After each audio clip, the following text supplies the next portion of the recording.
Hi, I'm Cindy Olson from the Sunny 101.5 Morning Show, and this is the Sunny Side. This is a show where we highlight the people that do so many great things in our community. They make our community a better place to be.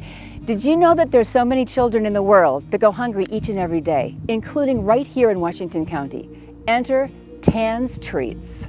I'm here with the two people that actually run Tan's Treats. This is Zach Holt and Nicole Goulding. Hi, guys. Hi. Thanks for joining me today. Okay, Zach, the big question, the first question, what is Tan's Treats? So Tan's Treats is a nonprofit that is based in southern Utah with a specific goal to feed kids that are in need. How do you do that? Tan's Treats is set up as a nonprofit that facilitates and works with the local school district to find need for at-risk families. We work closely with Title I coordinators at each of the local schools to determine kids that actually need assistance. Our main focus is on weekend meals or meals during periods of time when kids don't have school lunch and breakfast programs to provide for them. The weekends, long holiday breaks like Christmas, Thanksgiving, spring break, when parents still have to work most of the time, but those kids don't have school lunch programs to provide for them. And how many years have you been in business or been doing this nonprofit? This is our 5th school year. Wow. We started in 2016. That is awesome. So Nicole, you and Zach are brother and sister. We are. And Tan's Treats, that is the name of your brother, right? That's why it's called Tan's Treats. Will you explain that? Yeah, sure. So it all started with my little brother Tanner. When he was in elementary school, he started coming home starving every day, and he was dramatic about it. And after about a week of that happening, my mom finally sat him down and was like, "What's going on? Why are you so hungry? I'm sending you with a lunch." And after a little bit of prodding, she found out that he had been giving his lunch to a little boy in his class that didn't have food. So that kind of started the rest of the school year. My mom would send 2 lunches to school, one for him and one for his friend. And so in 2012, Tanner passed away, and it was pretty unexpected, and it was a really hard time for our family. I just remember that first Christmas being particularly hard.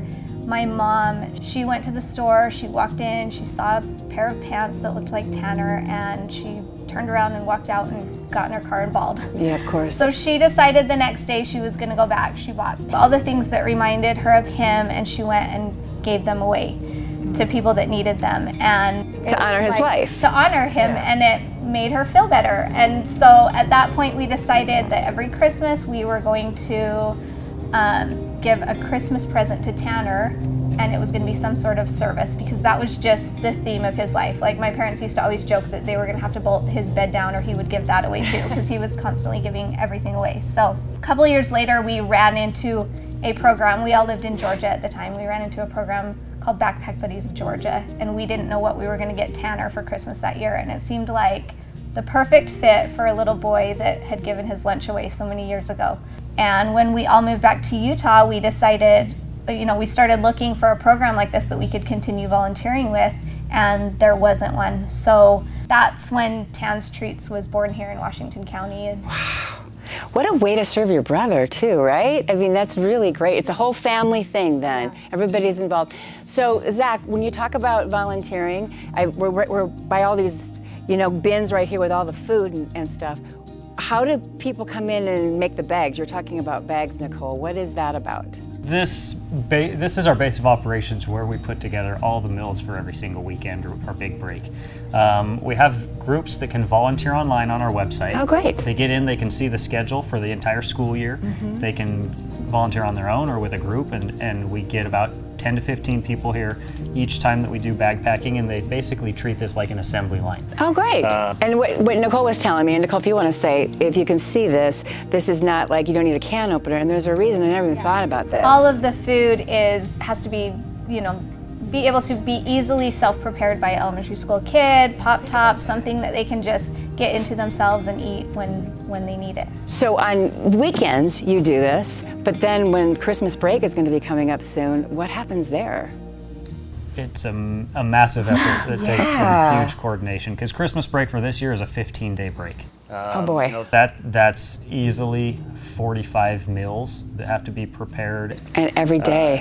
Instead of just, you know, like a one-time can item like this and just, you know, small applesauce, they'll end up with like more of a family bag. It takes a massive volunteer and donor effort. And speaking of the donors, you've got business donors, or you're still looking too for more business donors as well, right? The money and donations that come in come from a mix of individuals, businesses, and like private donors throughout the community. So my favorite thing about that is that it doesn't matter. We have kids. Like we had a kid that packed his own bags because he found out one of his friends was getting Tan's trees, and all the way up to business donors that are donating a lot of money, you know? So it's kind of like anybody can come, anybody can help. Yeah. Okay, so Nicole, how do we do it? How do we have to call you? Do we get on your website? How do we volunteer? Yeah, like Zach said, you can get on the website. They can always reach out via email or phone as well. That information's on our website. Mm-hmm. Our email's just as easy, tanstreets@gmail.com. Yep. And we've got how-tos on how people can do it on their own. If